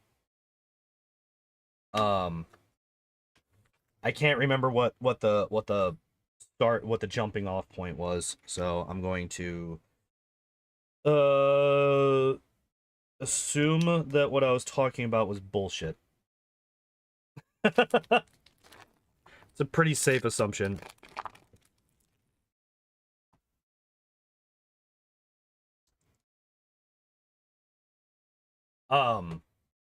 Yeah, I don't know what I was trying to say. But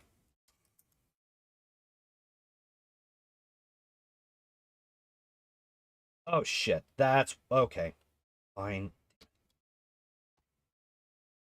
Damn it, damn it, damn it.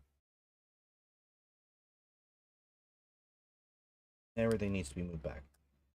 Okay. Mirror, help. Anyway. Speaking of technology, though, my next 2 points on the list are both based around a certain very specific little bit of technology. Because fan favorite character R2-D2 wakes up. Oh my god. Why? Why did he just wake up now? Why did he choose to wake up right now? He's been asleep for how many years? And he's just like, yeah, hey guys, I had a nap. What's going on? What happened? What do you mean the Republic's dead? How did that happen? How did you guys fucking allow this? What are you doing? How are you this stupid? And all that. That's what I assume R2-D2 says to them whenever he wakes up. Because that's the only thing that would make any sense for him to say.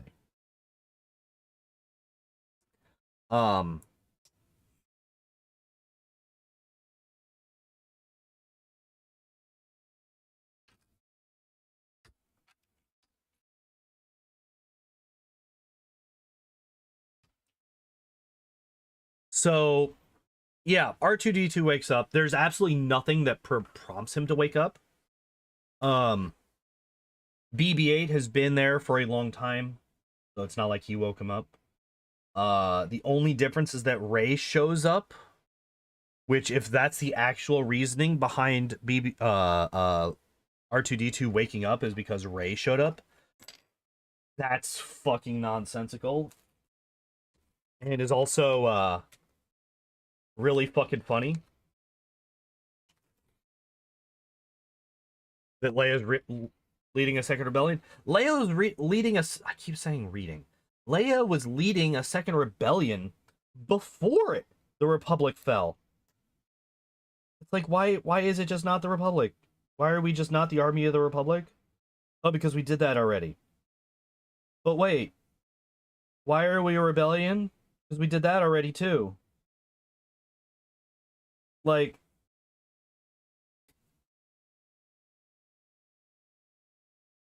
I don't know, it's like he just fucking, he wanted to do A New Hope. He wanted to do A New Hope. Alright, don't judge him. Don't judge the poor man for his work. Why would you do such an awful, awful thing?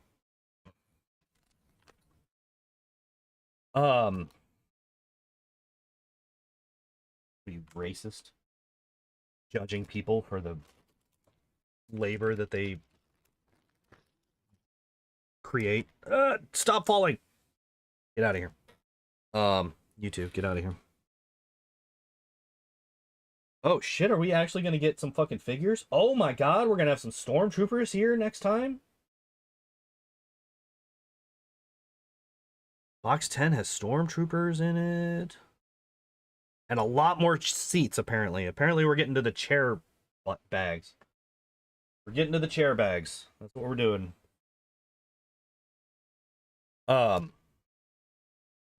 like, dude, nothing in the sequel trilogy makes sense. Literally nothing makes sense. Motivations don't make sense. The actions don't make sense. Plots don't make sense. Nothing makes sense. Everything is fucking farcical.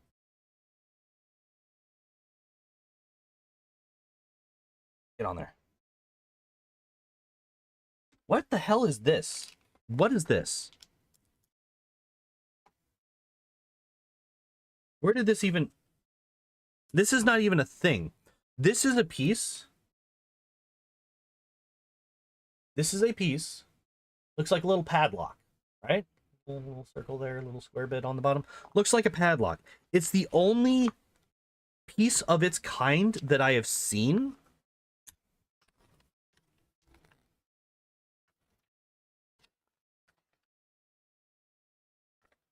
And it doesn't have a spot. And I am confused. Flipping back, making sure I didn't miss anything. Because, like, those other ones, those make sense as extras, right? They usually give us some extras for the smaller pieces. It's good to be racists. No. No disagree.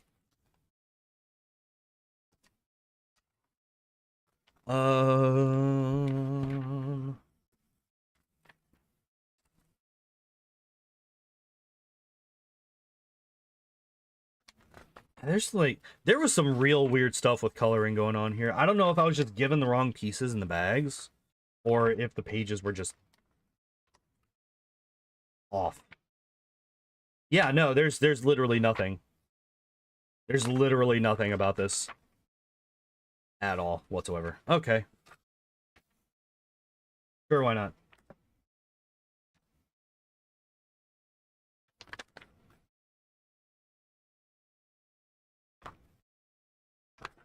That's so okay.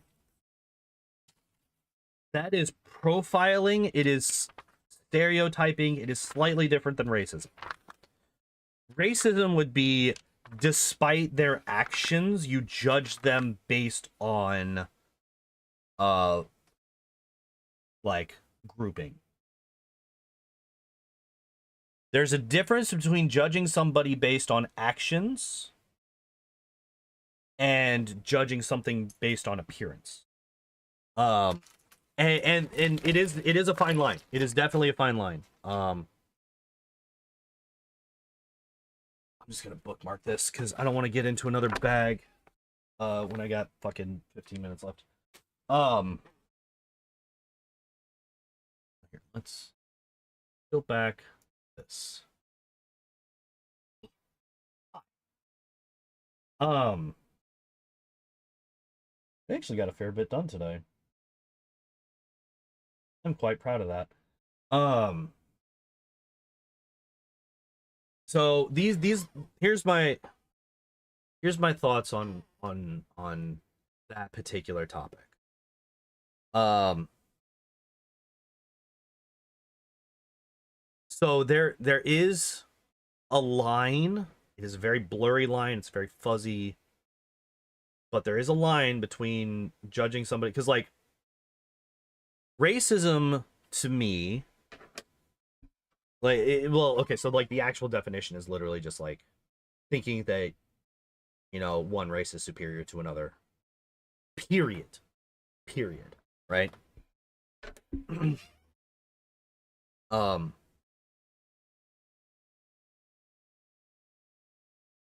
yeah, so like that's the actual dictionary definition, that you believe that one race is superior to another. That is racist.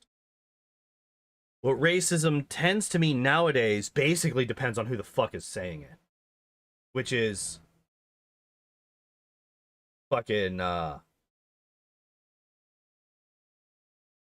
one of the reasons that like I throw out the term racist a lot when I'm at work and stuff. When I'm with friends, they'll say literally anything. I'm like, you can't say that, you're racist, because the word gets thrown around so much that it doesn't fucking mean anything anymore.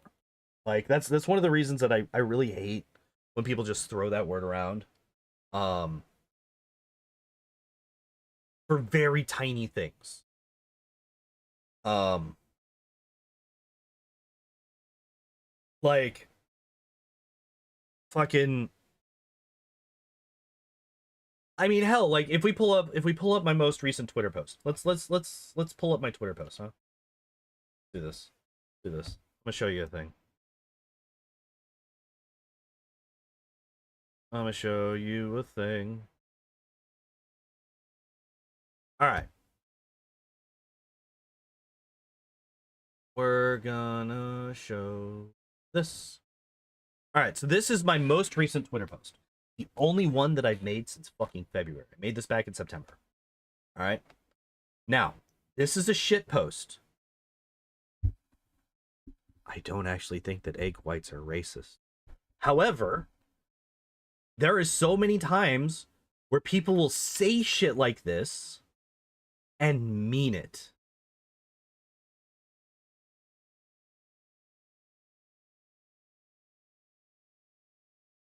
Like, if you just read this, imagine being so socially irresponsible as to intentionally segregate the whites in your eggs. This lack of diversity is sickening. Hashtag racist eggs. Even specifies cage free, inferring that only the whites shouldn't be in cages. Disgusting. Stuff like that. I'm making fun of this. I'm making fun of stuff like this because there are some people that will say not exactly this, but stuff that's pretty damn close, right? People will say that anything is racist. People say that anything is sexist. I hate those fucking terms because they don't fucking mean anything anymore. Like, I thought it was hilarious. I fucking loved it. I thought it was funny as hell. And this literally came up because I was working in the dairy department one day, and dairy, we have the eggs back in that area because the milk and the cheese and the eggs are kind of all in a similar area, so the eggs are kept back with the dairy. um they got their own little fucking corner that we keep them in. We do segregate the eggs away from the rest of the dairy, because egg is chicken, and that's, you don't want that to be in with dairy. Goddamn white supremacy. We sell chocolate milk too. um um but like I don't know. Like, I saw these, and I just saw the word white, and I was like, I bet I could. Like, the whole point of this, I was hoping that somebody would bite. I was hoping that somebody would bite and be like, "Oh my god, I never thought about it like that." But you're totally right. I wanted that. I wanted that so badly. Um,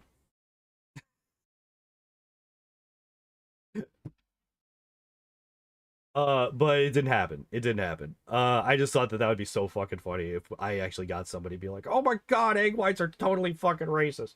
Like,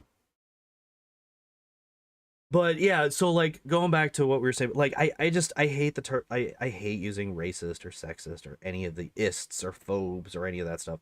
Like, yeah, there are some legitimate racists. I know some. My family is racist. Live in like mid to southern Missouri. There's racists around here. Yeah. Uh, but like, just they're people. They're just people. Different people. But like what you were saying earlier about, you know, fuck, dude, you could remove the black from that.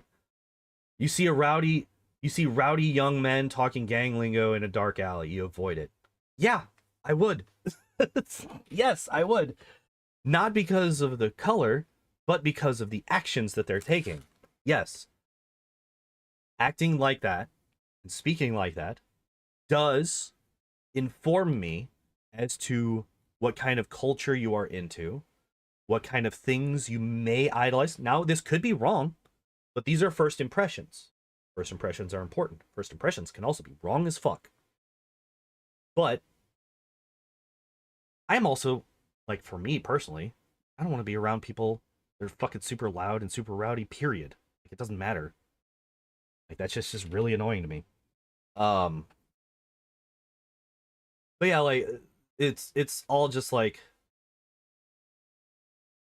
I don't like that culture. Um, you know, the fucking idolization of, I don't even fucking know. I don't even know what I'm fucking talking about.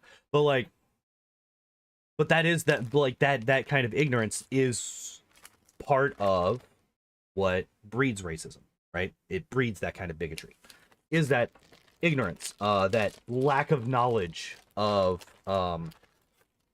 say, the other side, right? The people that you are speaking about. Um, but like, yeah, I would avoid. I would avoid. Yes, 100%. Could be white guys, could be black guys, could be Asian kids, could be anybody. Doesn't matter. Doesn't matter. If they're talking that way, they're acting that way, yes, I'm going to avoid them because I don't want to deal with that shit. Y'all are too fucking extra for me. Um, but uh I do have 3 more points that I would like to get to. Or 2 more, really.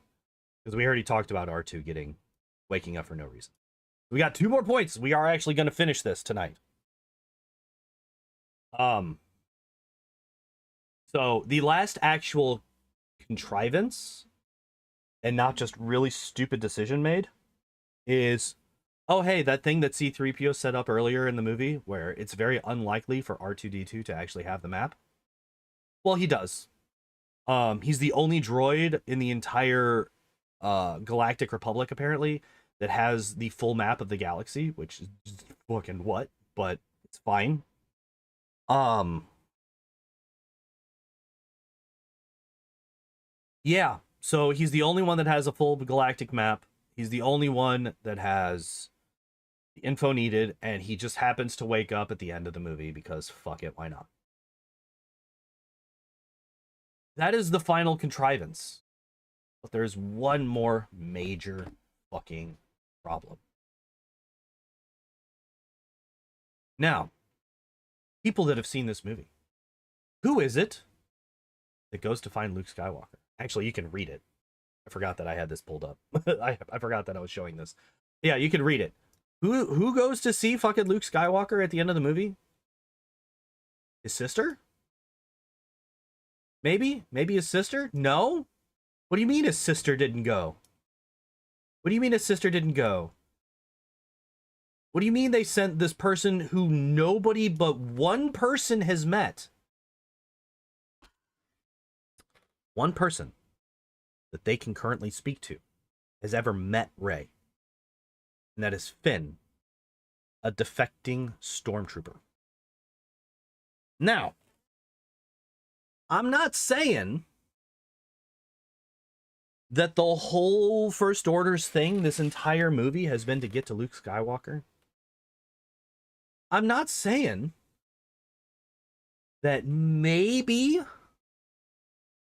you don't trust somebody that the stormtrooper is vouching for.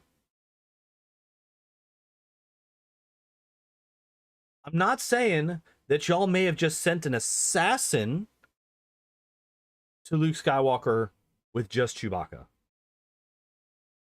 Also, shouldn't Chewbacca stay with Leia now that Han's gone? Or should he go back to his family? Because Chewbacca has a family, remember? You may not be aware of this, but even in Disney canon, Chewbacca has a family. He has a wife and children. By the way, just throwing this out there, he's got a wife and kids. He has a life of his own. Maybe he goes back to them now that Han's dead. Maybe he dedicates his life to vengeance against Kylo Ren for killing the man that he has a life debt to. Maybe he stays with the wife of the man that he had a life debt to. I don't know, any of these things. No, what he does is he becomes the Uber driver for fucking Rey and her friends for the rest of the series. That's all he is. Okay, sure. Are we sure these guys watch Star Wars? Are we sure these guys know what this story is? Are we sure? Because I don't think they do. I don't know. He's the furry one. He has to be his pet, right? Nobody gives a fuck about the tall furry person. Nah, nobody gives a fuck. Why would Leia interact with him? Why would he have any motivations or drives of his own? Nah, he's just there to help out Rey because she's the most important person in the universe. Why is R2-D2 turned off? Why is he just he's in low power mode and has been for a decade? Or however fucking long? Like, okay, one second. How long between the burning of the Jedi Temple and TFA?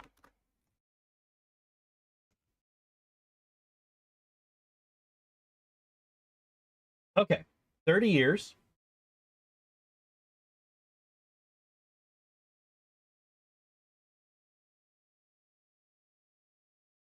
All right. Sure to find out more about in the next two movies. Yeah, no. Oh, this was posted 7 years ago, so this was still speculating about the next two movies. All right. So a recent thread brought up the fact that Rey was around 5 years old when she was left on Jakku, and as Wydock stated, that was 14 years before TFA and 8 years before the Jedi. Okay, so it's been 6 years. It's been 6 years since the slaughter of the Jedi and Kylo turning to the dark side. It happened 6 years before TFA. Okay.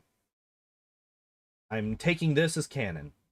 This random Reddit post from 7 years ago.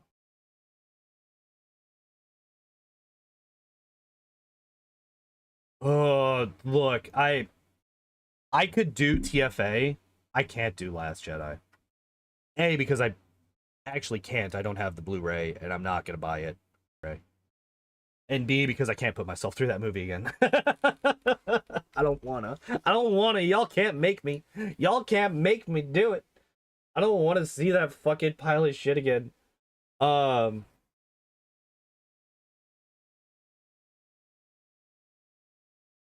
Yeah, dude. Like.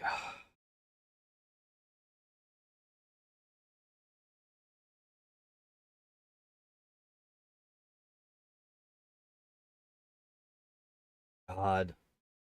TLJ is such trash.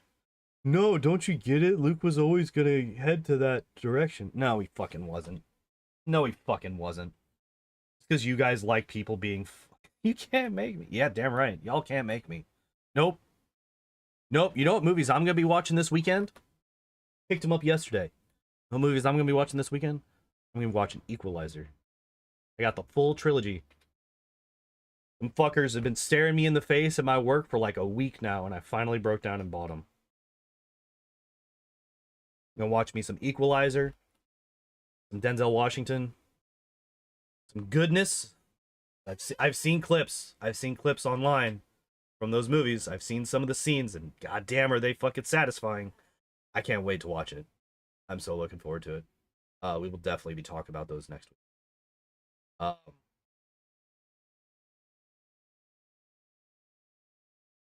yeah, I can't wait. I can't wait to see those. We might. I might do. I